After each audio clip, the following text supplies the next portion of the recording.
Hey, so homeschooling's great, Brad. Let me tell you. Yeah? Yeah. You're a big fan? Oh, no. Yeah. I saw on Twitter the other day that somebody said, hey, we don't pay teachers enough. And after 2 weeks of homeschool now, each teacher should make board. like $1 billion a year.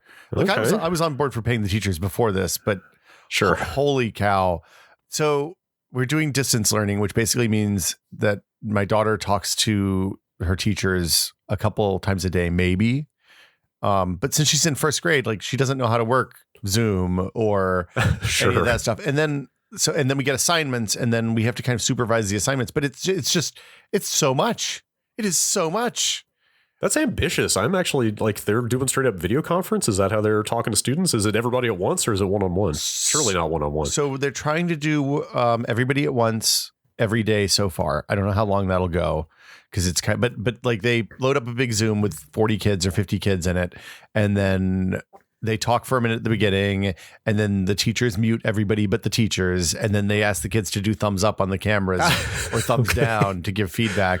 And they let them raise hands to ask questions, but they hit the Zoom button for raising hands. It's very cute. Developing entirely new forms of human communication in this situation. Well, but it's also really comforting. Like it's been really nice for her, especially because like she gets to talk to her friends. She gets to see her friends at least a couple of times a day. And like we did a music class on Tuesday, Wow. I think, where the teacher was sitting in front of a webcam on like Facebook video streaming or something. And all of the kids logged in at the same time and they sang along with her. And it was just like such a joyful moment. It was so good. I'm sure it's good for just the psychological benefit of maintaining some routine and communicating with people and still doing some version of the things you normally do. It absolutely is. And I think that's an important lesson for adults too, is that like keeping in touch with people and, you know, staying like going on walks and if you're able to and stuff like that is really good. How do you keep them accountable? Do they have like straight up deliverables? Like they have to hand in homework and stuff? Look, the deliverables were a moment of panic for us early on because it was unclear. Like it seemed like we were going to be expected to turn in worksheets, like scan worksheets and send them over and stuff like that. But for first graders, like they just want them to make sure that they're reading and that they're continuing to gain skills rather than slip. So sure. Like we do a little bit of reading every day, we do a little bit of writing, we do some math, and then there's like extra stuff in the afternoon. And there's one of the upsides of this is that everybody's cooped up. So like all of the children's book authors are doing, or not all of them, but a lot of like super famous children's book authors are doing live streams where they do like, or videos every day where they're like Mo Willems, the Gerald and Piggy and Pigeon guy who's I'm a huge fan. Yeah, you love the pigeon. One of my favorites. He likes to ride the bus. That's all you need to know.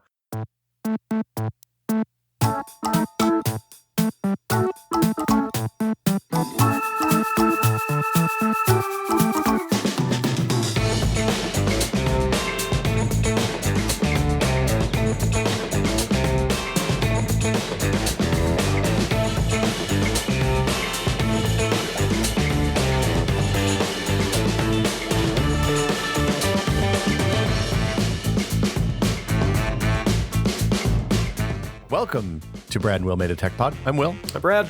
Hey, Brad. How's it going? It's fine. I'm just sitting here in gym shorts and a ball cap and bare feet. Haven't left the house in 6 days. Today's Sweatpants Tech Pod is actually brought to you by my pajamas, which I'm still wearing. Oh. Breaking all of the rules of home working from last week. Those count as sweatpants? Everything is sweatpants if you want it to be. Look, they have a drawstring. They have a stretchy waistband. I feel like they have pockets. I feel like that's close enough to sweatpants. Are you comfortable? That's all that matters. I could not. I'm glad. Hey, congrats on your 6th day of not leaving the house. Yeah, it's great. I washed all my groceries. The last time I went out Sunday morning and bought a ton of groceries and then came home and washed them in the sink. Yep. Yeah, here we are. So I talked to Kishore about that on This Is Only a Test. I think we're going to try to get him on the podcast next week to answer some coronavirus questions. Yeah, that would be great. He said, like, there's 2 approaches you can do. One is you can wash everything. The other is you can just treat your refrigerator as a do not, like, he said, if you put something that has coronavirus on it in your mouth and eat it, you're not going to get infected They don't have any cases of that happening so far. Wait, really? Yeah, it doesn't it doesn't pass the digestive barrier apparently because wow, the acid breaks it down immediately in your stomach. What about the mucous membranes in your mouth even? So, I mean, presumably we didn't talk about edge cases, but presumably if you have like a cut or something in your mouth, it's respiratory. So you'd have to inhale a particle off of the thing, off of whatever you have in your mouth while you're masticating it. Okay. And that would have to get into your lungs or nose, and that's the way you would get infected. Well, hey, good thing our bodies aren't designed to have everything go down the exact same pipe. Yeah, we need more holes. Mutual connections between systems. That's interesting. I guess that's what field is that? Virology, I guess. Probably, yeah, virology. Well, I guess you're getting into or to take a step back, like I just previously assumed like virus gets in, you're fucked. Like that was my presumption, but I guess there are a lot more nuances around like which membranes are permeable by which types of viruses and sizes of viruses and all kinds of stuff like that. Like I had no idea that you could eat it and not have to worry. There's a lot of stuff we don't know about this so far. But anyway, I think washing your groceries is not an unwise thing to do. Okay. All right. I felt a little silly, but still did it. We either wipe down all the packages that come in or we put them in the backyard and let them sit in the sun for a few hours. That's not a bad one. So, yeah. I've been quarantining them. I've been like... Yeah. Kind of anything that's been handled by people extensively. Like because I think they've been saying on the outside, like 72 hours is about how long they think it can survive.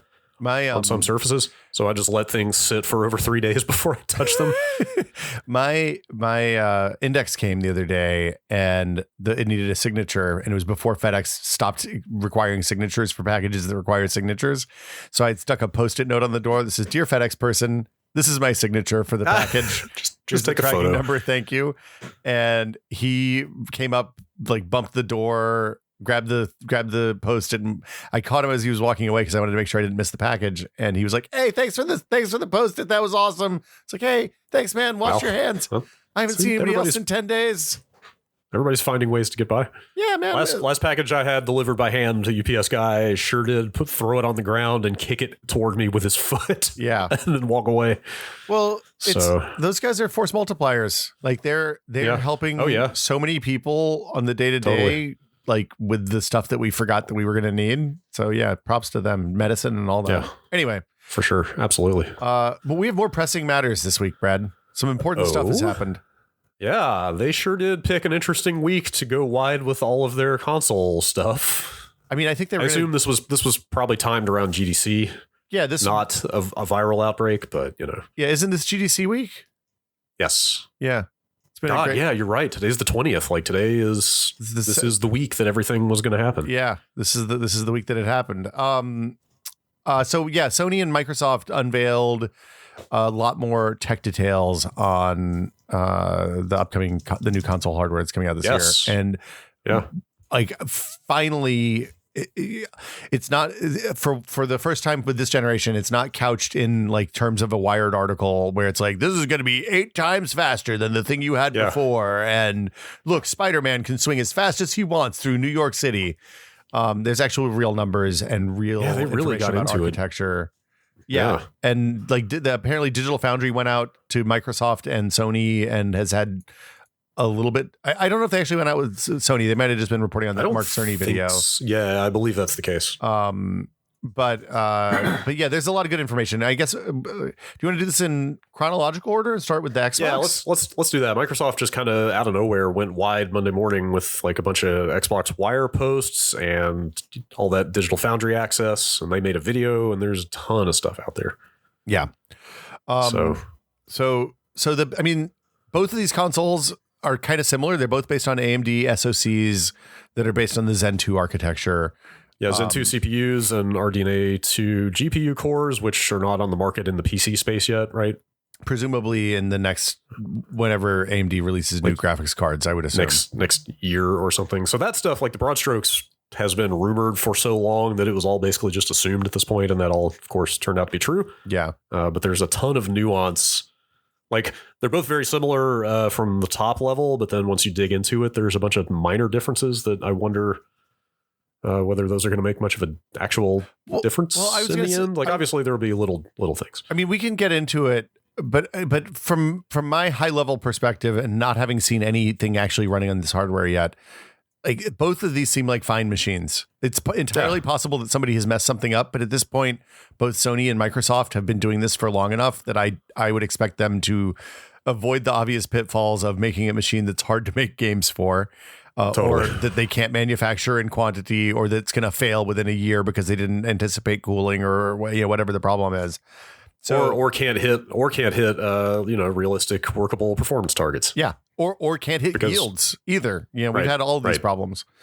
Because you certainly have seen plenty of console warriors out there losing their minds about 12.155 being a bigger number than 10.28, but. Well, and it's one of those things that like the numbers don't always tell the whole story, because like teraflops measures one specific part of the GPU's math pipeline, how fast it can do certain types of floating point operations. And like, well, that's an important number for that one thing. If there's like weird bottlenecks coming in and out of that, which I don't think either of these machines have, but like this isn't as simple as looking at a car and saying, oh, this thing puts 450 horsepower on the rear wheels. There's a lot more going on, and there's an infinite number of bottlenecks and places that things can be fast, good or bad inside the hardware. So totally. The TLDR, and I want to say this up front so people actually hear it instead of putting it at the end of the podcast where nobody ever remembers anything, but like buy the machine that has the games you want on it. Like these are both, or if you play multiplayer stuff, buy the machine where your friends play. I don't, we'll talk more about like weird ecosystem stuff at the end, I guess. But okay, so 2 quad core packages on the CPU, 2 quad core CPUs on the Xbox package for 8 cores total with 16 threads. These both support like the AMD equivalent of hyper-threading, which is called SMT, multi-threading. Yeah. Symmetric multi-threading, I think. Yeah, symmetric multi-threading as well. And basically what that means is that each CPU core can work as a virtual core. Which two discrete workloads per core, right?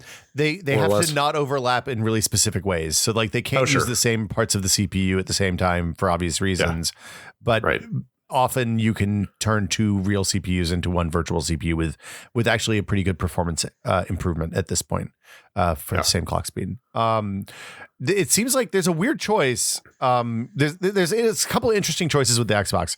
The first one we're going to talk about is that if you run only 8 threads, 7 threads, because one of the cores is dedicated to the OS.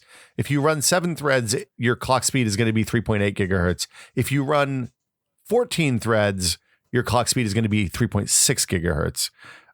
And that seems like a developer choice. Is that from what the Xbox folks said in the Digital Foundry articles? In the Digital Foundry article, they talked to the system architect of the box, who basically...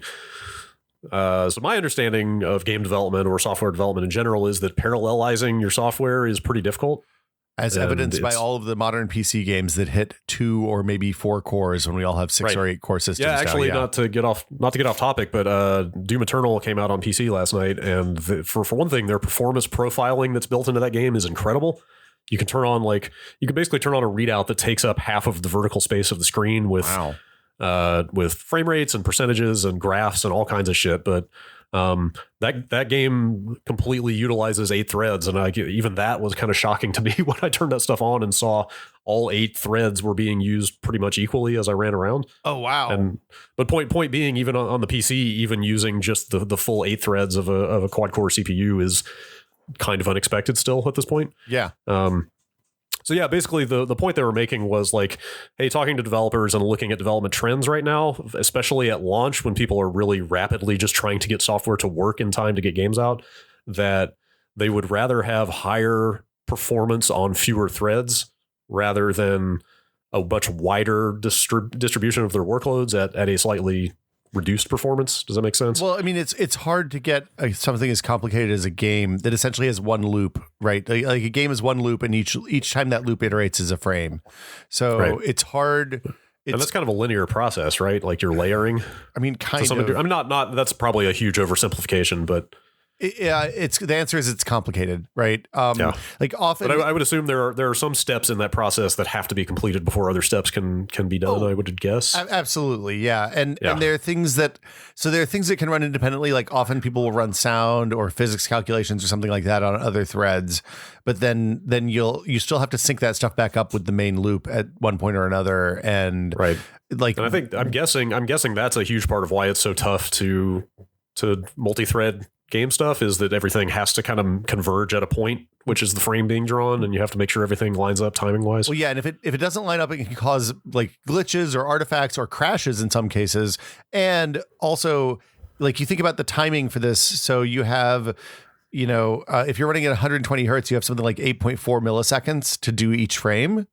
So it's not a ton of time, even given a 3.6 gigahertz processor or whatever we're talking about in this case. So it makes sense that while the tools continue to improve, we'll see people continuing to do eight threads versus 16. I mean, that makes a ton of sense to me. Yeah, but I wonder if over the course of the generation, you'll start seeing people shift more to the multi-threaded setup. Like they're more willing to take the hit on raw performance to get more workloads at the same time. So one of the themes I think for this generation is that there's a lot of stuff in here that we're not going to really know what to do with. Like we know a little bit about what we can do with it now, but it's going to be complicated for developers to take advantage of. And that will give us the opportunity to see games continue to improve in graphical fidelity over the course of this generation, which kind of didn't happen so much with the PS4 and Xbox One generation. Like things look better, but it's not like the difference between early SNES games and late SNES games. It's like the difference between, a GeForce 980 and a GeForce 1080. Like Uncharted 4 came out 4 years ago, 5 years ago. Well, it's been a while, and I would still say that's one of the best looking games of this generation, and that was relatively early on. So, yeah. Like Spider-Man, and I think the in between consoles, the PS4 Pro and the Xbox One X, kind of complicated matters a little bit too, in terms of, because a lot of like the PS4 Pro version of Spider-Man looks great. It has cube mapping on all the windows, but the stock one still looks pretty good. So yeah, not bad. Anyway, so memory, 16 gigs of memory, is that right? I don't think we actually. Yes, that was a huge one going into this for me. Was just like, what's the RAM number? I really wanted to know because if you go all the way back to the 360 PS3, they both had 512 megabytes of RAM, and all you heard developers say that generation was RAM. Like, we need more fucking memory. Like these things, the major problem with those consoles is not enough memory. Yeah. And point being, moving from those to the PS4 and Xbox One, there was a 16x increase in memory size, right? Yeah. They went from half a gig to 8 gig. And here they've only doubled, which comparatively sounds pretty small. But I guess we'll get into that with the way that the storage sounds like it's going to help compensate for that. Well, and also, like, if you think about what like, you can have a really nice gaming PC that can play everything at 4K that has 16 gigs of RAM right now. Well, yeah, but that's playing largely ports that are developed for consoles where you only get about 4 to 5 for games. Yeah, I mean that is absolutely true. I hadn't thought about that, but I think 16 gigs of tightly coupled memory with a really fast storage system that's guaranteed changes the dynamic a little bit. Oh, totally. I'm not saying it's not enough. I think it's an interesting situation specifically because the storage sounds like it can help compensate for, and they said that. Yeah, in some of these presentations, but we'll get to that. Well, so I've never designed a console, obviously, but like it seems like get with the times, man. It's fun. You should do it. Try it sometime. Maybe we'll build Misters here in a little bit. That's kind of like that, right? Sure. The thing about console design always seems to me like an exercise in compromises, and like, because they know that they can't go much above $400 or $500, right, or else people won't buy them, and you're looking at. You want to have fast load times, and you want to have a good GPU with a lot of overhead, so you can do stuff for the length of the console that continues to impress gamers. And 16 gigs of memory seems like the right compromise to me for that. Microsoft's approach, they're doing something weird with the memory. You explained this to me, and I think it's a fascinating way to do it. But I mean, they're doing 10 gigabytes of the memory. 10 gigabytes of the memory run fast. Yes. At 560 bytes per second, I think, is the throughput on that. It's GDDR6 ECC memory, so it has error correction. GDDR means it's graphics double density. Basically, it's the kind of memory that shows up on a video card. And the remaining 6 gigs run slower at 336 gigabytes per second, which is like a third, 33% slower, I think, if I doing back of the envelope math on my head. And some of that is reserved. A couple of gigs of that are reserved for the OS, and then the rest is for like. So presumably the fast memory is for GPU and the slower memory is for CPU. Yeah, they basically said that, and they said that the 3.5 gig of the slower memory for games would be for physics, audio, game logic, stuff that can afford to not have to be drawing frames at 120 hertz. I mean, stuff like that. One of the things that made the Xbox 360 weird is that main system memory was running at basically GPU speeds, which is why they had. I mean, it wasn't running it was running faster than a CPU, and that meant that the CPU wasn't able to take full advantage of the memory because it can only transfer stuff on clocks, and we don't have to get into it. But the point is, this seems fine, I think. Yeah, sure. The GPU, or graphics processing unit, is where all the magic happens, I believe. That's what that means. Okay. Yeah, there are tiny elves inside it, and they, each elf is responsible for 1 pixel on the screen, and he has to flip it over like Vanna White between the 4 different colors. Man. It is billions of them, billions of elves. I don't know if you've done the math on 4K, but that's quite a few elves. Well, it's because these are the 4,000th generation elf. All those Dwarf Fortress machines have been really turning over the last few years. What are they looking for in performance here, Brad? What's the goal? They use the phrase they were looking for a minimum doubling of the Xbox One X's graphics performance because they're targeting both 4K 60 and 4K 120. Okay. So their abstract compute number is, I think, as we mentioned, 12.155 teraflops. Ooh, that's a lot of teraflops. I don't know. How much do you want to get into the specs? 52 CUs. So I think compute units are important. I think clock speed for the GPU is important because that tells you basically how much math you can do per second or per frame. But I don't think it's super there's some interesting things that they've done with these shaders. So normally on a shader units on the GPU are what do the math that makes your materials look real in the world. So that can involve everything from adding highlights and shading to the world so that like the dark areas look dark and the light areas look light and the light behaves the way you would expect it to putting reflections in mirrors, to or partial reflections in glass, to you see people using shader programs for some less conventional stuff like water simulation or like fur, like anything, pretty much like anything that involves like a surface. Yeah, so years ago we talked about bump maps and normal maps and stuff like that, and those were kind of fixed function, meaning those were shader programs that had hardware dedicated to one particular shader program. These are shader programs now are more general purpose, and you can do them for all sorts of things, but they still slot into specific parts of the pipeline, this is a dramatic increase in the number of shader units from the previous, even the Xbox One X,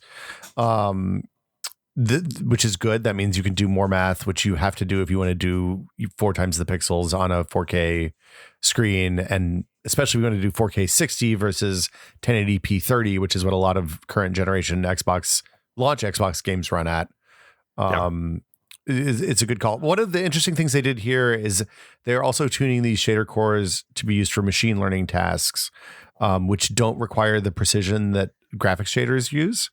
So you get like a force multiplier if you reduce the precision. So if instead of running at 32-bit precision, you run at 16-bit precision, you get double the shader performance because you can run 2 shader programs in each of the 16-bit registers in the thing, and that can scale all the way down to running 4-bit accuracy if you're doing just simple machine learning tasks. So that means, for example, this is an NVIDIA example, but on the RTX hardware that NVIDIA released last year, you can do machine learning enhanced anti-aliasing on games that have trained it. Right. So. And that stuff runs at a really high that'll run on the shader. Things that Microsoft hasn't announced anything like that, but things analogous to that will run on these cores, which is cool. Yes. And then let's see. The other thing is DX12U DirectX 12 Ultimate. Ultimate. Do you think this was better than iterating to DX13? I mean, this is probably not a big enough change to actually warrant that. DX13 is an unlucky DX. That's the other thing I was getting at. Yeah. I feel like it's been weird to iterate graphics APIs since we went to a general purpose shader pipeline. Sure. Because they're like, at some point you're just like, hey, you have more capable shaders that can do more interesting programs in the time frame that you have to render these programs. Like it's more of a marketing purpose at that point than it is a technical one. Probably. I mean, all anytime somebody names something inside a thing that they're never going to see, like the Velocity engine or a Retina display, that's all marketing crap. The DX12U features are neat. They're adding mesh shaders. They're adding ray tracing APIs. They're adding some machine learning stuff.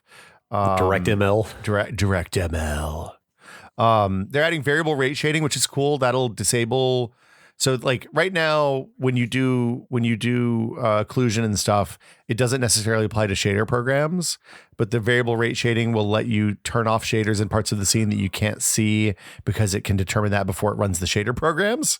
Okay. Which is neat. And that should let you do much more complicated shaders if you build your environments in such a way that like, you know, there are limited uses for those things. So things like the partial reflections and control in the glass and control and stuff like that may be much more accessible. Okay.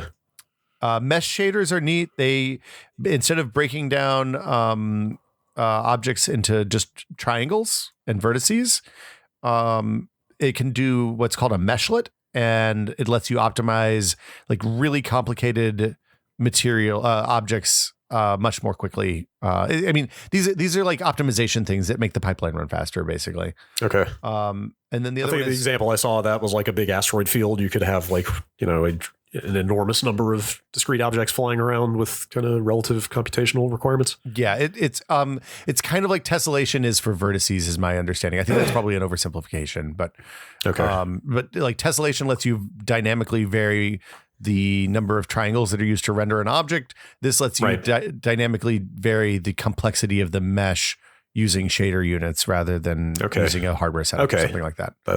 That makes some sense. I'm sure that's an oversimplification. So if I'm wrong, please send in notes. I'd love to hear from you. The last one is sampler feedback, which means that you can have two-way communication with the texture filtering stuff. So right now you just apply anisotropic filtering and it kind of runs. This lets you know which part of the like specifically which of the mipmap levels are being sampled, where the origin is on the mipmap, stuff like that. So that you like, you know, how sometimes you get like a weird texture alignment problem when you're like moving backwards and forth between two different mipmap levels when you're like walking down a hall or something like that. So this will let the game be aware of that stuff so that it can align those textures, align those mipmap levels so that you don't have those weird seams and stuff like that. It doesn't. Okay. I feel like that's something most people don't notice. But, you know, or have gotten used to. Yeah, probably. But it'd still be nicer to solve those problems.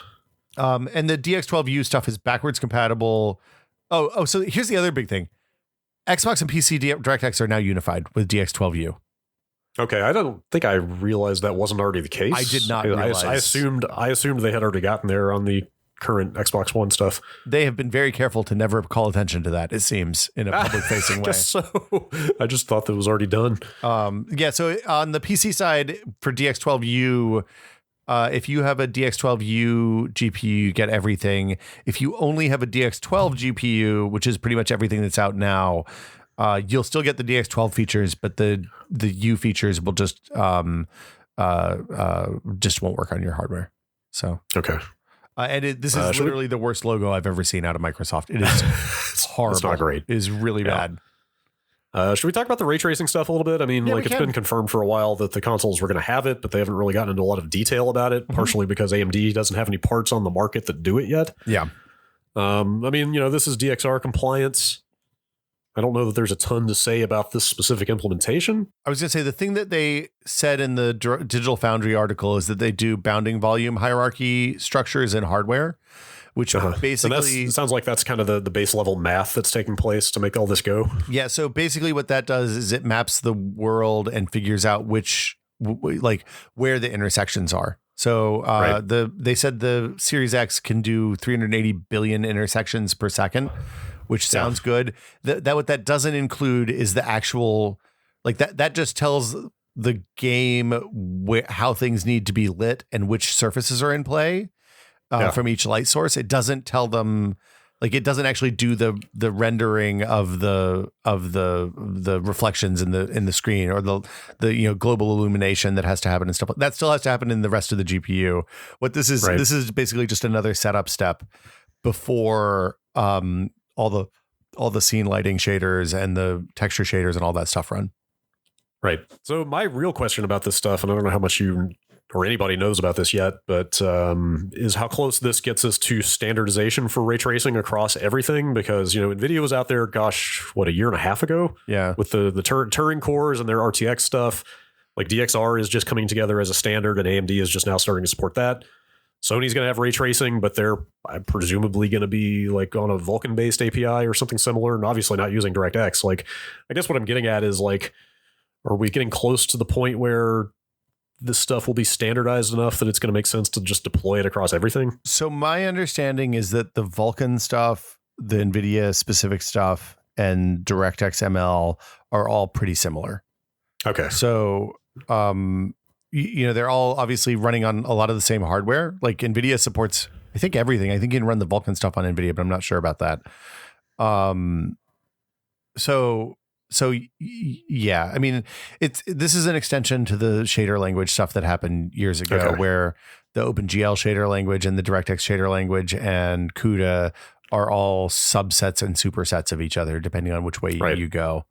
Yeah, like that's been going on all the way back to the Quake days, right? With Direct3D and OpenGL, like the specific extensions might be different, but the underlying math and techniques are more or less equivalent. Yeah, I mean, math's math, right? And we're talking about math in this case. So yeah. So I guess what I'm getting at is hopefully we're not going to have any kind of like haves and have-nots situation of like some platforms, some APIs, some hardware has better or more ray tracing than others. Like hopefully we're getting to the point where it's just going to be there on everything. I mean, my assumption is that, I mean, here's the thing the thing that always happens is for multi-platform stuff, the least common denominator, assuming they sell enough units to make it worthwhile, becomes the de facto standard.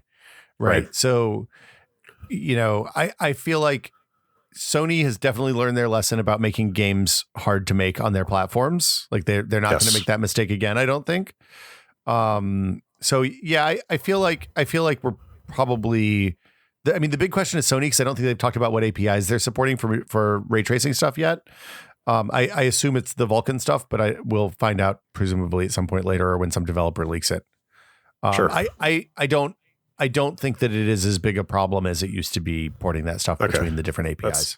That's good to hear. I mostly just ask because, you need it to be that standardized for developers to want to devote both the tech and the artistic labor to actually exploiting it and really making the most of it. So, the big benefit, the big difference between this and a lot of the other stuff that we've seen over the years is that this stuff has a huge impact on the visual fidelity of the game.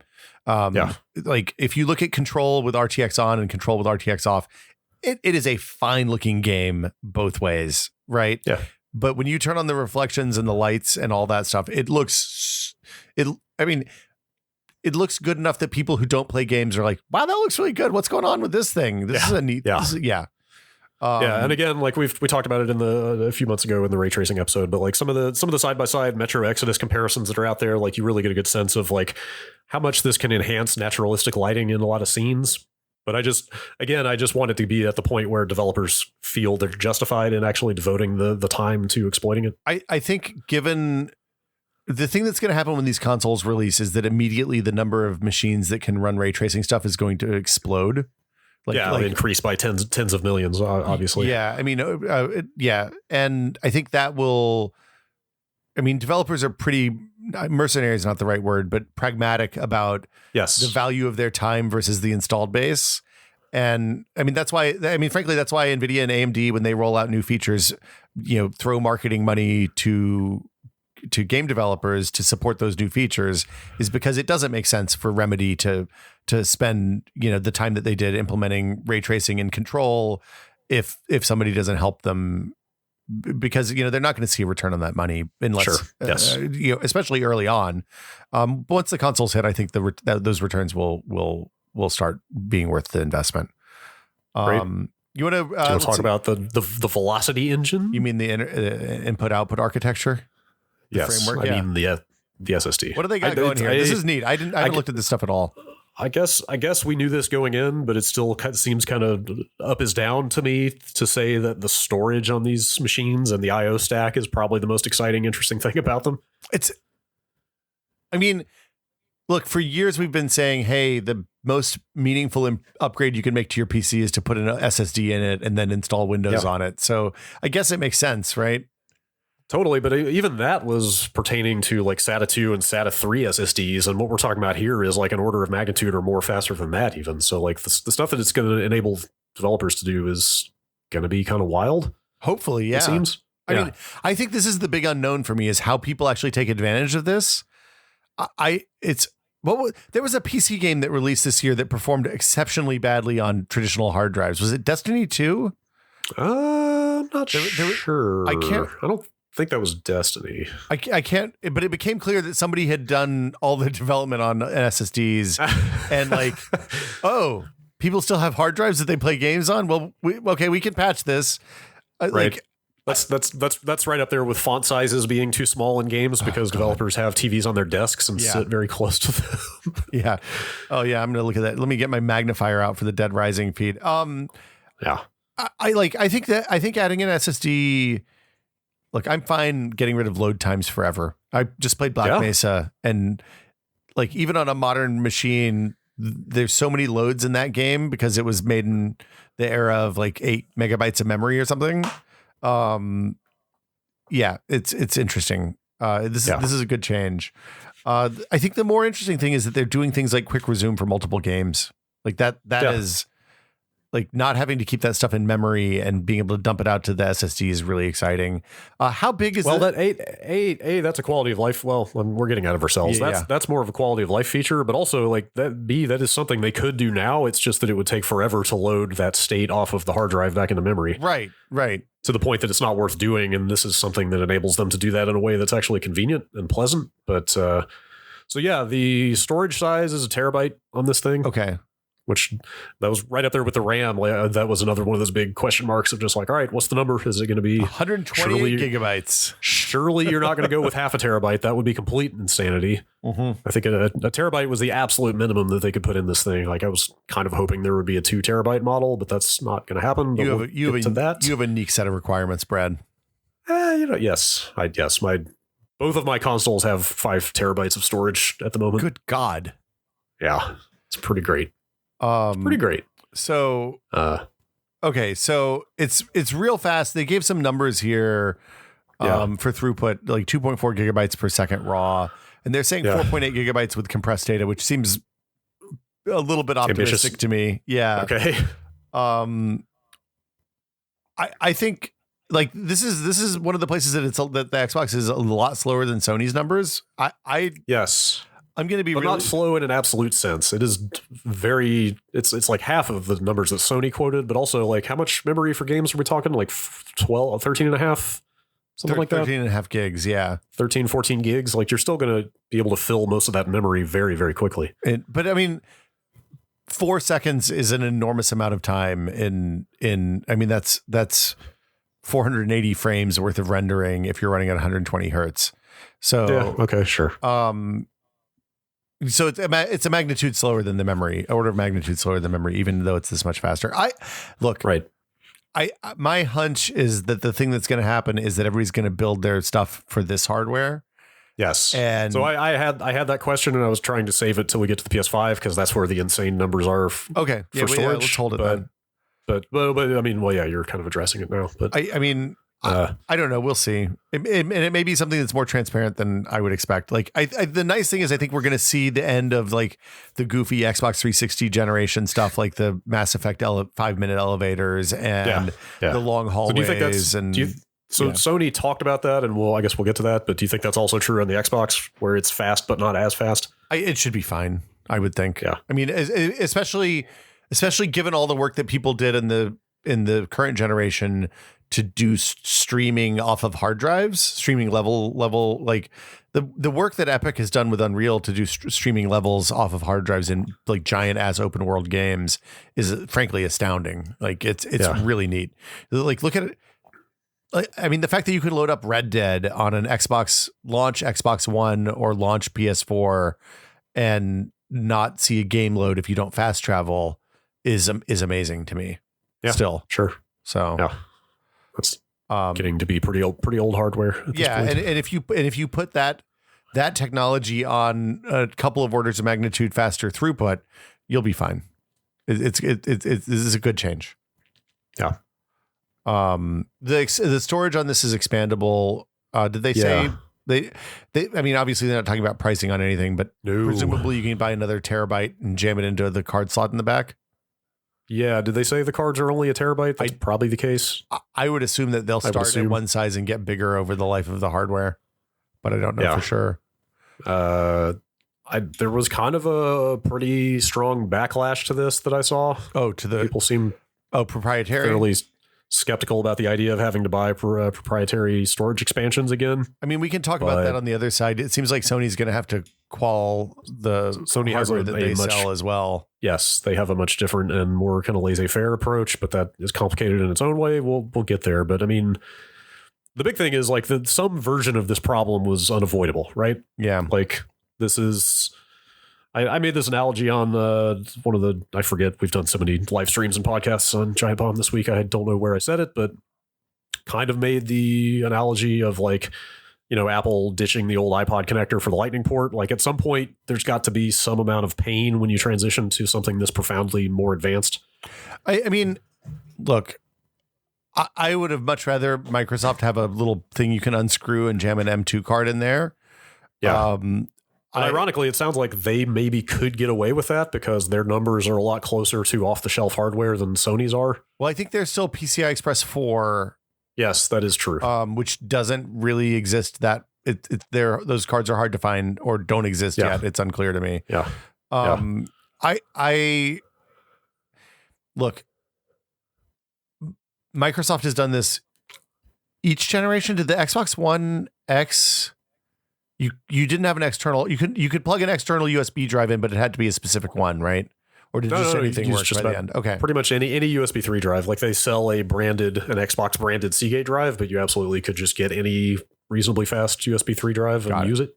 But so like I don't. So this was the generation where external storage was democratized, and now to a lot of people just see this as a regression of that. And I can kind of get the discomfort that people feel seeing that, but I think it's all just going to come down to the pricing on these cards, right? Yeah, like if they're modestly priced, which they should be, then I don't think it'll be a huge problem. I mean, I don't think that this is going to be a Vita situation where you have some weird memory card that only Sony makes. It's 10 times the cost of a comparable SD card. I mean, that's like if anything, it seems like a nod toward usability, right? Because if you look at if people aren't familiar with what an off-the-shelf M2 drive looks like, you should take a look at it because it's a bare circuit board, has to be installed directly on a motherboard in like a very specific way. Like you need to screw it in. Often those slots are like underneath the CPU cooler and hard to get to. Like it's not a user-friendly experience at all. Well, and there's something Mark Cerny talked about as well that I wasn't aware of, which is that there's M2 have length and width specs, but there's no thickness spec. So, okay. Like it's I didn't not know that. Yeah. So like, look, here's the thing is if this is priced reasonably, if it's not like the Xbox 360 hard drive, which was always a pretty substantial price premium over the comparable, laptop hard drive, just because it was in that weird sled, like this will be fine. It's in Microsoft's interest not to make this thing a cost center, a profit center. Yeah, like they should not sell this as a high margin profit driver. Yeah, the cheaper also, it is, the more games people can buy. So totally. Yeah. To me, it behooves them to get more storage out there for people to download more software. Yeah. So a couple other things. Audio runs on the CPU. Oh, you can plug in a USB 3.2 hard drive for old games and for cold storage for games that you're not playing as much. And hopefully the Xbox will do just as good a job with that process as it did this generation. Yeah. Did they show? Has anybody showed the UI running? Is it fast now? That's the big question I have. So they put out a couple of really short tech, like literally like 90-second or 2-minute long, kind of little tech demos on YouTube. Mm-hmm. One was for loading, but it was for State of Decay 2, which is an Xbox One game, not a. So you were still looking at a loading screen. It was not here's how fast we can stream assets, but it was like, hey, this game loaded probably 10 times faster on the new console than it did on the old one. So you see that in action, and then they put out a separate demo of the multiple game quick resume feature. And in both cases, they were using what basically looked like an Xbox One dashboard to run that stuff. But I don't think that means that's what's going to be in the final box. Yeah. Like, I wouldn't be surprised if they're just using that as a temp UI while they do development. Because I would expect a refresh, if nothing else, at least like a visual refresh on the UI.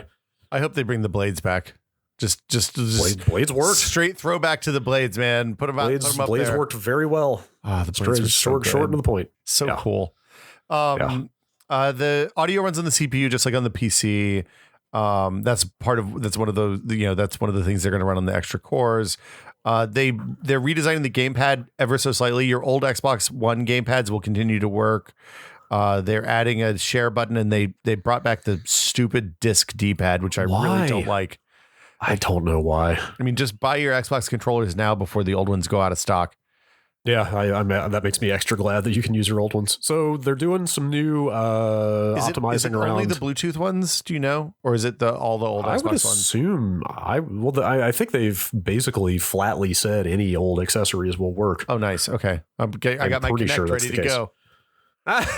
Well, maybe there's some exceptions. So they're doing some work around streamlining input latency over wireless for the controllers and stuff like that. And my understanding is even that will trickle down to the old controllers with the firmware update. If they have the right Bluetooth radio, I assume, right? Yeah. Well, again, that may go over their proprietary wireless, not just the Bluetooth, I would hope. Interesting. They're doing a lot of work. Oh, they added a share button, a dedicated share button. Yeah. I thought they had that, but I guess their select button equivalent is like a task switching thing, right? Well, in the past, you would pop the guide, you would hit the big X home button, and have to go through a couple extra button presses to activate that stuff. So the horror, yeah. They're working on input lag and screen tearing. This seems so. One of the things that was interesting is they talked about decoupling frame buffer and latency. So instead of tying start times to VSync, they now separate them by milliseconds, so the game is more aware and doesn't necessarily start throwing out frames until one lands. So things like triple buffering don't increase latency at the cost of less tearing and stuff like that.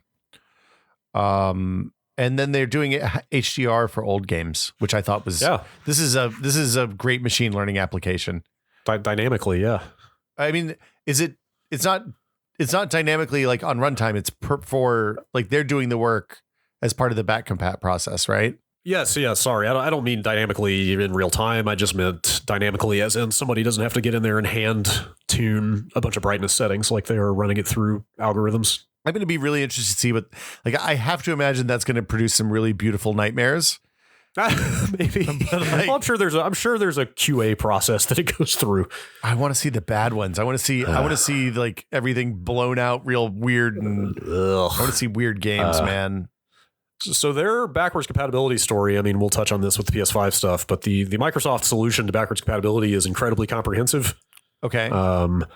It basically sounds like I feel it feels a little risky saying this because I want to make sure it's 100% accurate, but I'm pretty sure they said anything that runs on an Xbox One will now run on a Series X. Wow. That is definitely true of the 360 and original Xbox games, because I want to say that stuff is all couched in a VM anyway. Oh, if I'm not mistaken. That makes sense. Yeah, that makes sense. Whereas it sounds like the Xbox One compatibility is baked into the actual silicon.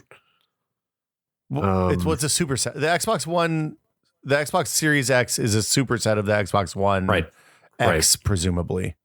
And so it sounds like Xbox One games that you run on this are going to benefit from. Have you messed with 360 games on a One X very much? I don't have a One X. I never got one. Okay, they've done some pretty incredible stuff where they'll like a lot of 360 games run natively at 4K on the One X now and get better VSync and better frame rates and all kinds of stuff. Like it's really impressive. And so apparently that same benefit is going to extend to Xbox One games running on a Series X.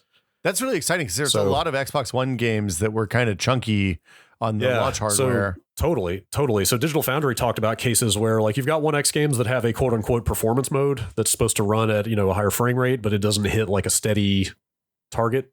Yeah. And they're saying like games like that will benefit from running at a higher resolution and hitting those frame rate targets more consistently on this hardware. And the third-party developers will not have to do any work to achieve that. Microsoft is they're doing that streamlining that process and doing that work themselves. So it sounds incredibly capable from a backwards compatible standpoint. I mean, it's interesting because stuff's forward and backwards compatible, right? So like these to an extent, these launch games will work on a One or a One X. I believe that's only confirmed for Microsoft first party games. Okay. I want to say that's up to each individual publisher whether how they support that. Okay, that makes more sense. It's interesting. Like this seems like a really capable piece of hardware. It seems comparable with like a pretty nice PC these days. To a really nice PC on the machine learning and ray tracing stuff. Digital Foundry was like looking for and this is not quite apples to apples, but it's probably as close as they can get. Like they were looking for equivalent performance numbers on PC and arrived at, I want to say it was like a Ryzen 3700 and a 2080. Yeah, that's pretty good. That's a pretty nice PC. It's like a better PC than I have right now by far. Yeah. So for that to be in a $500-$600 box under your TV is going to be pretty exciting. Did they talk about cooling and noise at all yet for the Xbox? I didn't have a chance to watch it, but the DF guys did a standalone video where they actually took apart an Xbox One Series X an Xbox Series X. There's that. Yeah, it's a bad name. Branding confusion. But they took the box apart and put it back together piece by piece so you can kind of see how the cooling is assembled. And I know, that thing is a weird shape. Yeah. And I know it has actually two different system boards. There are two boards connected together rather than one giant main board. So I want to say there's like custom cooling in between those boards and like multiple layers of it. So I'm just conceptually, I'm a little worried about the manufacture of that thing. Usually single plane boards are easier to manufacture. I know Microsoft is good at this point after, losing $1 billion on the 360. But I look at that thing and I'm like, that looks really cool. It's a weird shape. I don't know where I'm going to put it, but also I am worried about manufacturing on that. It seems like a challenging manufacture. Do you think having these chips run at locked frequencies simplifies the thermal design a good bit? You're still gonna have a lot of variation as load increases, right? Yeah, but in theory, it should work. We'll talk about this more on the PlayStation side, but there's interesting choices. Sony's made some interesting choices there that I think are novel and maybe really good. We'll see. Do you want to take a quick break and roll into PlayStation? Yeah, sure. That sounds good.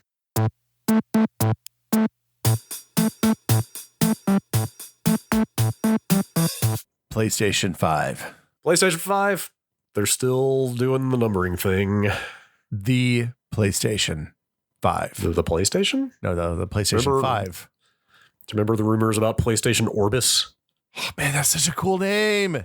And then that turned out to actually just be like the development environment, the operating system. Orbis. Have you ever seen? I saw like a developer or somebody posted a screenshot of a PS4 development kit one time years ago, and the bootloader screen for the PS4 just looks like if I remember, it looks very similar to like a stock like FreeBSD boot screen, except it just lists Orbis as a build of FreeBSD because that's what it is. I am not currently an active PlayStation developer, but I can't talk about these things. Oh, interesting. Okay. Well, I didn't sign any. You didn't sign anything. You can talk about whatever you want. Yeah. I love thinking about like the machines on the consoles under our TV are actually just running this incredibly common operating system underneath everything else. I mean, look, those elves, man, they're in there. They're just pounding away the BSDs. Yeah. The Dreamcast ran the Windows CE kernel. Oh, the Dreamcast. All right. Okay. That's too much of a tangent. Let's move on. Best console ever. Okay. So PlayStation 5, basically same, not basically the same CPU, but the same CPU core, AMD Zen 2. Same architecture, same micro architecture. Yeah, Zen 2. 8 cores, 16 threads. They're clocked at 3.5 gigahertz. Up to 3.5 gigahertz. Yeah, so their clocks are variable, unlike the Xbox. Yeah, this is we'll get into that in a minute, but they run at demand basically rather than always full speed. 16 gigs of GDDR6 on a 256-bit bus. I don't know. Did Microsoft say what width their bus was? I don't think they did. We can do that. The Digital Foundry video has some of that in there. I want to say the faster memory in the Xbox is a 320-bit bus. Okay. So I saw the throughput for the PS5's memory, and I don't have it in front of me right now, but it's in the 400s. So their memory is all one speed, which is faster than the Xbox's slow memory and slower than the Xbox's fast memory. So split the difference, and it's probably fine. Yeah. Okay. Yes. The GPU is 36 compute units, 10.28 teraflops theoretical, running at 2.23 gigahertz, and it's variable frequency too, so it runs at demand rather than always at full speed. The thing that I would say, and they talked about this in the Digital Foundry article, and you can't compare things like compute units from this generation to last generation because the compute units we have now there's a lot more transistors involved. They're a lot more capable than the last generation compute units. Yeah, so this is a thorny issue because this is where the raw technical capabilities of the console run headfirst into like the marketing demands of selling this to a somewhat tech savvy audience that wants to think it's the most powerful box. Yeah. So as far as like horsepower of the PS4 versus the PS5, you're totally right, because like the analogy there is that like, hey, Intel CPUs have been running at like pretty close to the same clock speeds for a long time, but successive generations keep being faster, and it's because of this exact same concept. Yeah. More transistors equals more math equals faster at the same clock. So in other words, like a GPU compute unit in PS4 obviously is not as fast as one in the PS5. The question I have is how directly analogous are the compute units in the PS5 versus those of the Series X? They're probably almost exactly the same. Okay, that is a more telling comparison, I think, because the Xbox's number is in the 50s versus the 36 here. Yeah, it depends. Like, it's impossible to say without running tests on the hardware, like writing code for the hardware, which will probably never happen since these are closed platforms. Course. Like, we're and we're not. Capable of doing that. So here's the larger thing about this is that I think that the time of this is the fastest hardware stopped maybe 2 generations ago. Yeah, like. It's not like this isn't like the 16-bit generation when somebody was making copy versions of Strider that were different on Xbox and on SNES and Genesis because those machines were different capabilities, or Mortal Kombat or whatever your favorite example was from that generation. Like developers are taking the same exact game and just porting it to run on different platforms. We're not going to get a good version and a bad version. We're just going to get the version that runs at 120 frames a second and the version that runs at 60 to 90 frames a second.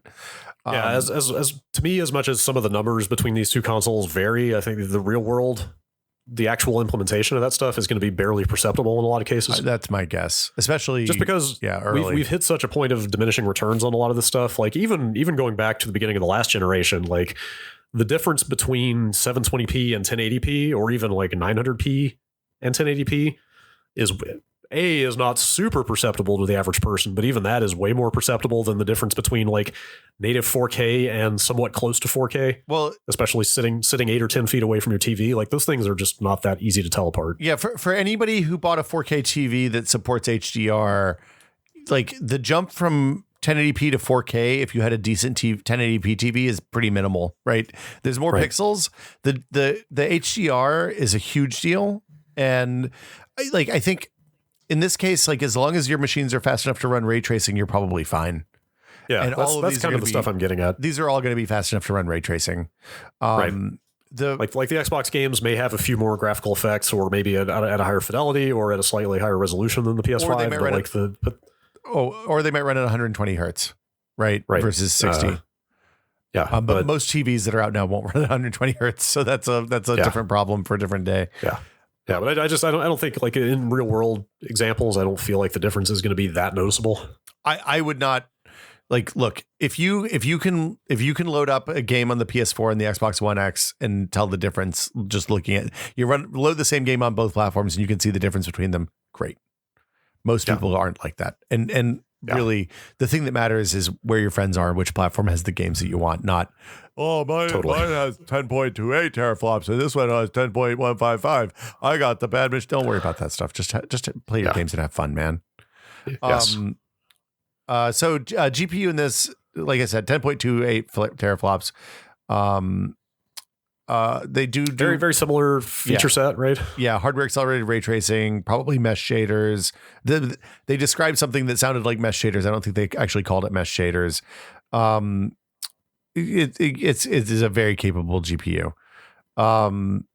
The one thing I will say is it seems like this is a machine that's designed more for 4K, and maybe Microsoft is thinking there's an 8K play in this the slightly faster machine, but it's still 4 times more pixels than the 4K has. So I'm not optimistic for good performance at 8K on either of these pieces of hardware. Yeah. The thing that Sony's doing that's weird, and I haven't seen, I think anywhere outside of maybe mobile, is this boost clock stuff. Okay. So like when your PC performance is tied to thermal capability. So like, your GPU can run as fast as you want, but it can only cool so much at a time based on the cooler that you have. And so they throttle down when you reach certain temperatures and stuff like that when you're at max workload. Mobile devices are tied to how much power the battery can pump out as well as the thermal overhead. The PS5 processes the same workload in any environment as what Cerny said in his video. They're instead of running at the same frequency and letting the power vary by workload, they vary the system. They let the system run at constant power and vary the frequency based on the workload. Is that right? Yeah. Okay. So I don't exactly understand what the benefit of this is. It's a weird choice. It like the way they described this on Digital Foundry and the stuff that I saw is that it's going to draw the same wattage no matter the load, which I don't like. That seems pretty inefficient. So I don't know. I want to know more about this feature before we really get into it. Like I don't. This stuff is pretty new to me. Some of it is a little over my head. But do you think any of this ties into the thermal design? Is that the priority here? Is cooling or thermal dissipation considerations? Or I mean, I think their point is you're not going to see frame sags because the machine is too hot. Like if you're inside the operating parameters of the machine, you're not going to have anything throttled. You know how sometimes if your PC is overheating when you're playing a game, the frame rate starts to dip because the GPU has to underclock some. I think their whole point is we're adjusting frequency. By adjusting the frequency based on the workload, the system frequency based on the workload, rather than the system power, the amount of energy going into the CPU and GPU, you can. I mean, you get probably better performance at slightly more efficient with more efficiency. I don't know. I would love to hear from any developers who have a better grasp on this stuff and can provide like some kind of real world example of how this would come into play. I would love to hear about that stuff because this is very abstract and a little hard to wrap your head around. It's not a knock on Digital Foundry or Mark Cerny, but like the way it was described in the articles I read and the stuff that I saw, it seemed like they oversimplified something that left out something important about how this works, and I don't understand it. So, yeah. The one thing he did say was interesting is that because AMD does this smart shift stuff, when there's excess overhead, they can shift between GPU and CPU more dynamically than you could in a traditional console. So, like, if the CPU is not being used fully, then that'll give the GPU a little more thermal overhead, and vice versa. Okay. So, and the bet is that the clocks that they're running are going to overcome internal bottlenecks like CPU outrunning memory and stuff like that, which makes sense given the way the chiplets on AMD's SoCs work. Sure, especially if there's a boatload of cache. So there was a fair amount of talk from Cerny about the cooling and the fan noise, which, like, without coming out and saying it, felt like an acknowledgement that they have not done especially well in that domain in the past. I don't think anybody but Nintendo has done a good job with that in the past. I think like the Xbox One X is pretty quiet for the most part. Like if it is all the way spun up, you can hear it, but not offensively so. So the launch. So I didn't buy an Xbox One X. The Xbox One, the box itself was okay to loud. The power brick was ridiculous.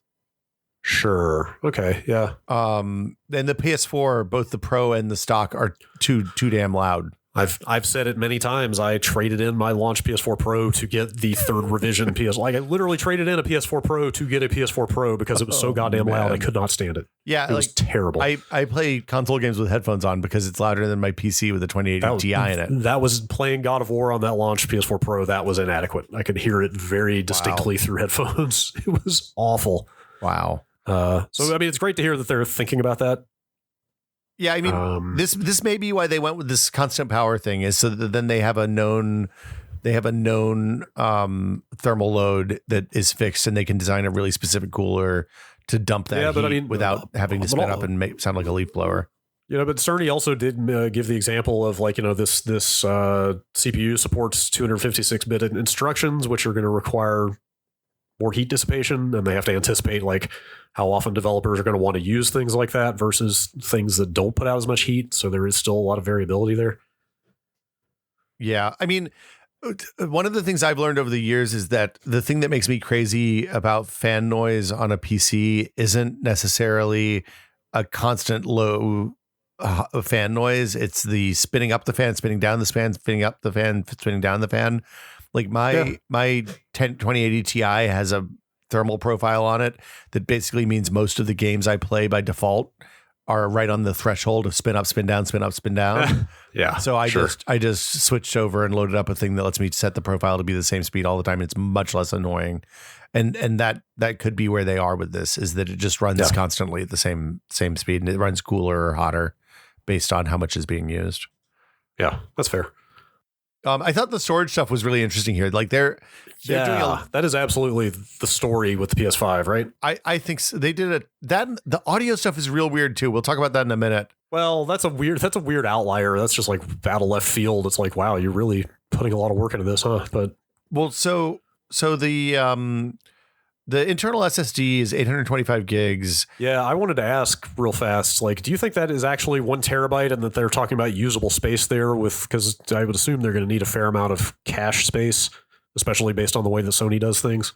It's possible. I feel like the Digital Foundry article got into the actual layout of the SSD, and it could just be that it could be that there's some sort of weird parallelization to get the speed that they're getting out of PCI Express 4. Okay. Which is why it's like that. I don't know. Okay. Interesting. It's a 4-lane PCI Express interconnect. So it's a PCI 4X slot, basically, which it seems big for a SSD. PCI 4.0. Yeah. PCIe 4.0. Sorry. It's 5.5 gigabytes per second raw and faster for compression, but like not a 2x speed increase, like a 0.25 or 0.5% speed increase. They're saying they can dump 2 gigs of data in about a quarter of a second. Quarter of a second. That's wild, because Microsoft is saying pretty much a full second to do that. Yeah. I mean, this number is about 4 times bigger. And the other big thing is they're doing hardware support for decompression. So that means you're not hitting CPUs to stream assets off of the SSD. Yeah, they said that there's like next to no compute overhead for handling that kind of compression. And they're supporting multiple types of compression out of the box. Yeah.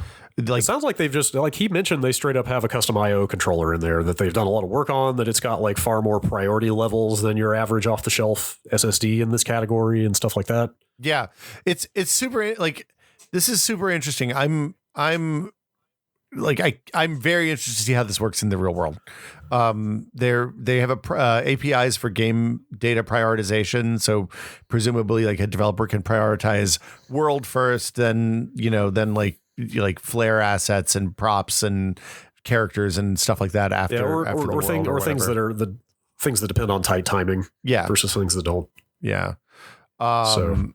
It means that it also means that for something like a Mortal Kombat, where each fight starts with a cutscene, they can load in the assets with the cuts that are used for the cutscene first, and then stream in the other characters that pop up later in the scene to start the fights. Like there's a lot of interesting applications outside of like typical level load stuff. That mean, and I guess. So, not to get too far ahead of ourselves here, but my ultimate question here is with these throughput numbers being so different on the storage, I wanted to dig into how that's going to affect real world game design. But I guess that is actually a good example of. So basically, my premise was like, you're only ever really going to see this huge extra throughput on the PS5 matter for first party Sony games, but maybe that's actually not the case with that Mortal Kombat example you just gave. That maybe you are going to have a lot of third-party games running on PS5 where you do see a lot of little benefits around loading times and stuff happening a little bit faster. What do you think? I mean, it could go either way, right? It depends on how like much overhead it is to implement this stuff on a first-party basis, and it also depends on how the different units sell. Like, if Sony sells a boatload of PS5s and they're the default, they're the thing everybody builds for, then people will build for their stuff, and then there might be load times on the Xbox One X, right. Xbox Series X. Sorry, if they build on if the target is the Xbox, then it's on Sony to make these APIs easy enough to use and fast enough that like the developers don't have to devote a man month to implementing this stuff late in the process. So I mean, we're gonna have to wait. This is another place for developers to write in. Right. And like you're right, that is the classic answer to that question is whatever the bigger install base is will dictate the development trends. But in this context, you can walk that back further because all of these games are also going to have to run on your average PC, right?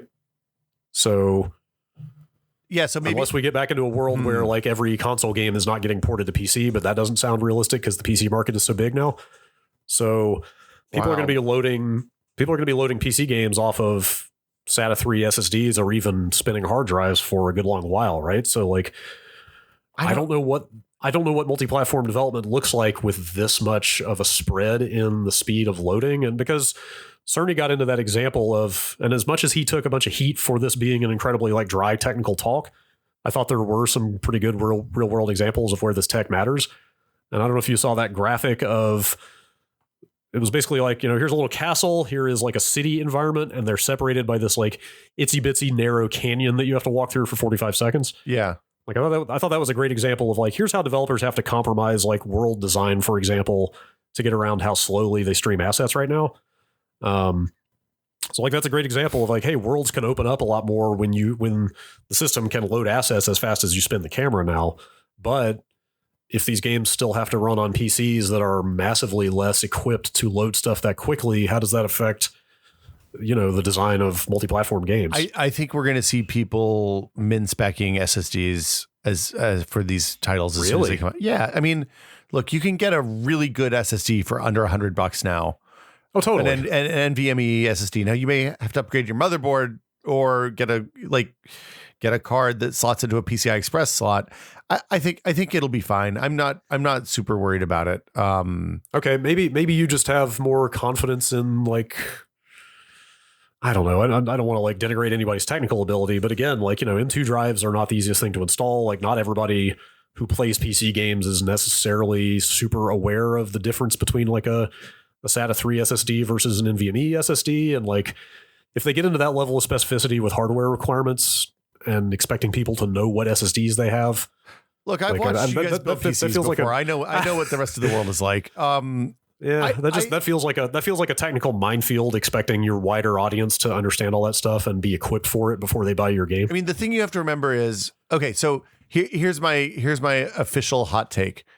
I think they're safe saying, hey, you have to have an SSD to play this game, or for best experience, you have to have an SSD.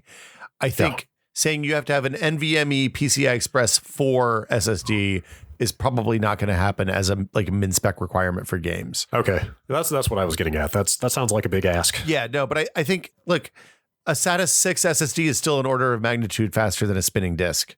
Well, it is, yeah, but it's not going to come close to touching these numbers that you might need to load things in as you're moving around.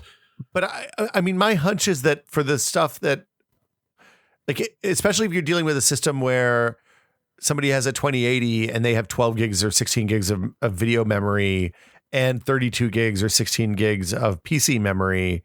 Like there are ways around these problems by dealing with memory and by using the more memory that a PC system will have. Just kind of brute forcing it with what you do have there. Yeah, so like you may have a little bit more of a load time, or it may be that like there's still a 10-second traversal canyon rather than a 45-second traversal canyon on multi-platform titles. Yeah, sure. But also, I think with the SSD, remember on the consoles we're moving from hard drives, and I think I think we're gonna see, even if we're not like on a game like Spider-Man where they were talking about specifically his movement speed through the world was gated by the speed of the hard drive on the PS4 launch PS4s. Right. It's a little bit of a different situation than any SSD versus a spinning disk. Sure. I think it's going to work out. I don't know how it'll break down, but my guess is we'll still design for SATA 6 SSD plugged into a PC. It will be probably the min spec. Okay, that probably makes sense. That all that said, I feel like this does have some pretty wild applications for Sony first-party exclusive games. Yeah, where they know they're going to have this kind of throughput. We'll see some real weird stuff. The Parappa 2 or Parappa 3 or whatever one we're on now should be off the chain. PS4 has an NVMe slot. It's going to have to be a PS5, Sony qual. yeah. Oh, sorry, PS5. Did I say 3? 4. Okay. Branding. Yeah. Aftermarket SSDs have to be qualled by Sony. So yeah. And there's nothing exists right now, which is fine because the hardware is not out yet. Yeah, he said that the off-the-shelf drives that will be compatible are actually going to need to be faster than what's in the machine to account for some of the custom stuff they did on their controller that won't exist on the off-the-shelf drives. Wow. So they need extra overhead, like he was saying. He was basically saying an off-the-shelf drive. I want to say he quoted the number of it might need like 7 gigabytes a second throughput because they need extra overhead to account for some of the inefficiencies that'll be there. Oh, and does that mean that they're presumably using some extra space on the SSD for some other magic that they're not talking about? I don't know if it's extra space. I think he was referring more to that custom controller they have with the multiple priority levels and stuff like that. Point being, like, you're going to need extremely fast drives off the shelf to keep up with this stuff, and that's why they need to test. And like you're going to need to go to like a Sony website with a compatibility list on it and buy one of the drives off that list. I mean, that's fine, I guess. I don't know. Yeah. I don't know that that's any different than the Microsoft approach. Then it's a standard form factor. Yeah, at that point, if it's a pretty narrow range of drives that will actually work with this thing, I guess that's not that different. Yeah, but that'll get better over time. PS4 also supports USB PS5 also supports USB hard drives for cold storage and presumably backwards compatibility. Did they talk about back compat at all with this stuff? Yes, that has been a huge hot button issue on the internet this week because his wording was slightly ambiguous. Okay. He got a lot more into the technical problems with running older game code on newer, much faster hardware, even if it's capable of running it. And I went back and rewatched this clip again right before this, and I'm still not 100% sure. He basically said, we took a look at the top 100 PS4 games by playtime, and almost all of them will run. Okay. And a lot of people have taken that to mean fewer than 100 games backwards compatible at launch, which I don't know if that's actually an accurate interpretation of what he said. Yeah. But it did sound much more conditional for PS4 games running on PS5 than the Xbox situation. So, and I don't know. Have they talked about remains to be seen? That's going to be like, is that on the developers? Is Sony doing that? Like, how do we know? I don't think he got into who's going to do that work and how it's going to. Yeah. Yeah. That sounds a lot more up in the air right now. Interesting. I mean, backwards compatibility is a weird thing. Like, I've used it maybe a handful of times on my Xbox and PS4, PS3. Like, I feel like I played a bunch of PS2 games on my PS3 and then didn't really touch it for the PS4 generation, and maybe played Red Dead on the Xbox. That's the ongoing joke about backwards compatibility, right? Everybody wants it, nobody uses it. Yeah. I mean, but it feels like Microsoft and Sony would rather sell me 4K remakes of my of my old games, then let me just play my old games. Microsoft has taken a stand against that. Like that is accounted for. I appreciate that, having bought Shadow of the Colossus like 4 times now. Yeah. Both consoles support 4K UHD Blu-ray. Yeah.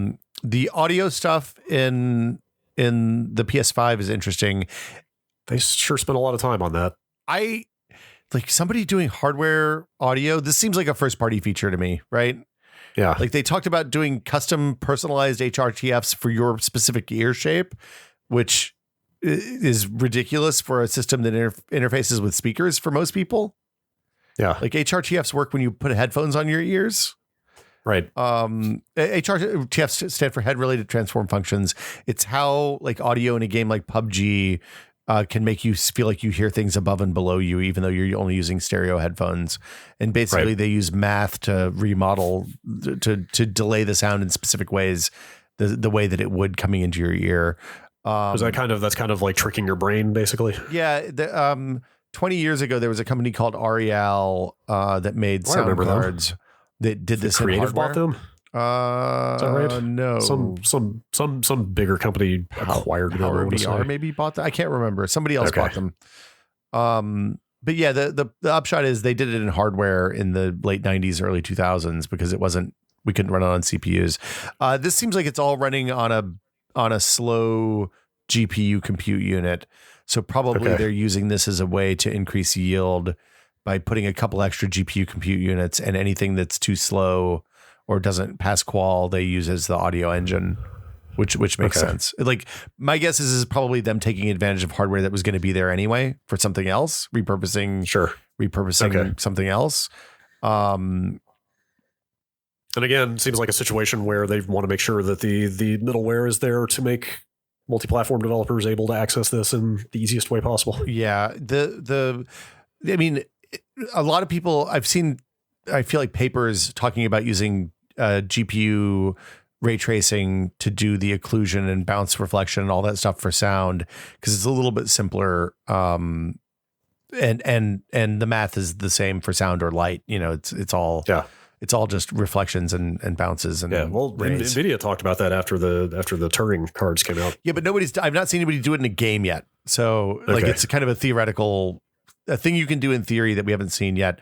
So maybe Sony leaning into this will mean that more people that stuff will spill over onto other platforms. Sure. Seems like a first party feature to me. Yeah. Yeah. So that's kind of it, I guess. That's more or less what's out there. I want to get my ear scanned so I can get personalized HRTF spread. I think I'm fine. I don't know. Think about how much better it could sound, man. I don't know. Well, I started to say every audio output device in my house is 2-channel, but I mean, that's exactly what this is made for. Yeah. But more to the point, that tells you how much I care about positional audio. It's just not something that I feel like is the biggest deal. You say that, but like the positional audio, the difference between the first Call of Duty Battle Royale and the second Call of Duty Battle Royale is that they unfucked the audio from the first one. Yeah. And it makes the game much more playable and competitive, because like in a first person game where you're sneaking and hiding and trying to not get murdered by the bad men, it turns out audio is your main source of figuring out where other people are around you. So yeah, that's fair. I've just never cared enough to actually mount extra speakers around the room and that sort of thing. Well, yeah, but I mean, the point of the HRTF stuff is that it works with headphones. So positional speakers are no good. Yes. I mean, I think these machines are close enough to each other that really what matters is the games and where your friends play. So yeah, that's my games, that's and my also TLDR. like services and infrastructure type stuff. You know, like things they haven't really detailed yet. Like what do the interfaces, the UI look like? What features are they going to tie things like Game Pass or PlayStation Now into? There's a lot of like the business and software that need to be layered on top of this hardware before we get a full picture of what they're going to be like. So, I mean, Microsoft has spent a lot of time getting people to bundle their Xbox Live Gold and Game Pass together. Yep. Sony kind of hasn't done that I've seen, or that I haven't gotten any offers that were like, hey, get PlayStation Plus and PlayStation Now, and it'll be at one great price. No, those are still very differentiated services from what I've seen. Do you think that PlayStation Now is going to stop being a streaming service as much and maybe will be a download and play service? It already is that. They rolled that out a year or two ago, that you can download you can download PS4 games locally and play them that way now if you're a subscriber, stuff like Bloodborne. So, I mean, they have that functionality, and I assume that will continue. Maybe it does become more of a direct Game Pass competitor. Yeah. But then there's also there's a lot of questions around xCloud and how that manifests as an actual product rather than a technology. Yeah, I mean, I think one of the things that they didn't talk about at all is game size. And if we're talking about, machines that have a terabyte at most of onboard storage, one Call of Duty Modern Warfare would like an Xbox One, a PS5 would hold 4 of those before it runs out of space. Well, so that's something we actually did skip over a little bit. I don't know if you saw Microsoft put out a blog post that was just like literally a glossary of terms they're using about the Xbox Series X. Mm-hmm. And I want to say that their name for that is like smart delivery or something along those lines. Well, they had essentially like they nominally they had that this generation. They just barely used it, and when they did, it was confusing and not implemented well. Yeah. But all that is again like a way to compartmentalize the various parts of a game install, so that you can only download the multiplayer or delete the campaign after you're done, that sort of thing. But it sounds like they're building that in at a much more fundamental level this time. So, look, let me imagine a world, Brad, where instead of having the developer do a bunch of work to compartmentalize the game install, you press buy on the game and it's like, do you want to start playing now? And you're like, yes, I would. And it connects you to an xCloud instance and you can start playing your brand new game at that very moment while it downloads in the background. I would be shocked if we don't see exactly that. Yeah, that's all I want. That's fine with me. Yeah, I would be very surprised if that didn't happen. Actually, Cerny also touched on the install size stuff a little bit because he talked about, and you know all this, but like, a hard drive and an optical disc both are basically analogous to a record player where the read head literally has to physically move around. It's linear, yeah. And he got into a lot more detail that I appreciated about how that stuff works, but the upshot was he talked about how often a lot of data is replicated on game installs these days. The figure that he gave that really blew me away, because he talked about like you want to group a lot of data that's going to be need to be accessed together a lot. The figure he gave, and I would have to look the exact numbers again, but he talked about stuff like mailboxes in Spider-Man, like common assets that are all over the world. He said that there are things like mailboxes in Spider-Man that are replicated 400 times across the game install. On the hard drive or on the disc? Or both, probably. Wow. Yeah. That's bananas. Maybe not on the disc, but definitely on the hard drive, because that's where you have to read it from when you're loading, right? So who knows? Like it may not be a huge difference, or maybe it actually could be profound when they don't have to, because the SSDs are asynchronous and can read in parallel or close to it and that kind of thing. So once they don't have to do that stuff anymore, maybe that actually does make a huge difference in the install sizes. I don't know. Fingers crossed, man. Yeah. So, hey, Brad, which is the best console? Which one I want to get a console. Which one should I buy? What's the good one? I don't want to get the crap one. The GameCube. It's got a handle on it. Man, I do like to take that to my friend's house. You can take it with you when you can actually leave your house again. Does it have that thing that's kind of a fighting game, but not really? And like you punch your friends off the side. I really like that game a lot. It's really good. Just make sure your stock doesn't fall to 0 and you win. Yeah, Smush Brothers. That's the one I love. Yes, that's the one. This stuff all seems pretty exciting to me. Like it lines up with a lot of the rumors we've been hearing for months. So like nothing wildly surprising in here, but it all seems very intelligently designed. Yeah, I mean, it seems like they. I'm interested in seeing what this does to games. Like this is going to change the way people make games in an interesting way.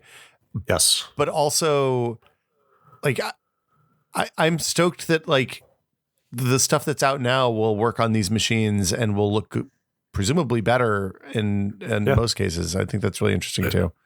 So sounds like it. Props. I mean, can't wait to see him later this year. So totally. I guess that'll do it for us this week. Hey, in case you missed it last week, we announced our Patreon.